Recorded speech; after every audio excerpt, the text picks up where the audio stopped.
સાસુમાં શ્રાવણ મહિનો છે તો હું મારી મમ્મીના ઘરે રોકાઈ આવું થોડાક દિવસ. મમ્મીનો ફોન આવ્યો તો એટલે. અરે ના રે ના બહુ બેટા, હવે તો તારું સાચું ઘર આ જ કહેવાય. સાસરે જ તહેવાર કરવાના હોય ને, કઈ ઘરે થોડી જવાનું હોય. અને માનો તો પ્રેમ કહેવાય, તો ફોન કરીને બોલાવે, કઈ આપણે થોડી વહી જવાનું હોય. ભલે સાસુમાં જેમ તમે કયો એમ. તમારો ફોન વાગે. હા હા, મારી દીકરીનો ફોન છે. હાલો બેટા. હો એ મેં સવારે એટલે ફોન કર્યો તો કે શ્રાવણ મહિનો ચાલુ થયો તો બેટા હવે છોકરાઓને શું વેકેશન પડ્યું હોય છે તો આવી છે ને 10-15 દિવસ રોકાવા મજા આવે ને મારી દીકરી. આવ ને. લાવો મમ્મીજી, મારા નણંદ છે ને. હા તા નણંદ છે, એ ભાભીને આપું. હાલો દીદી, હું શું કઉ છું, સાસુમાં તો કે ઈ તો માનો પ્રેમ કહેવાય, એને તો મોહ માયા હોય. પણ શું તમારે તો તમારા સાસરાનું જોવું પડે ને. તમારું પેલું ઘર તો શું કહેવાય, સાસરું જ કહેવાય. તહેવાર તો તમારે ન્યા જ કરવાનો હોય, પિયરે થોડી આવી જવાનું હોય. હા હા, ના ના, તમે તમારે નો આવતા ન્યા જ રહેજો.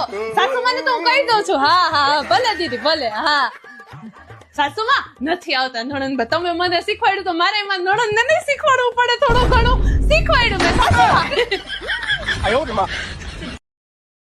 Download ShareChat.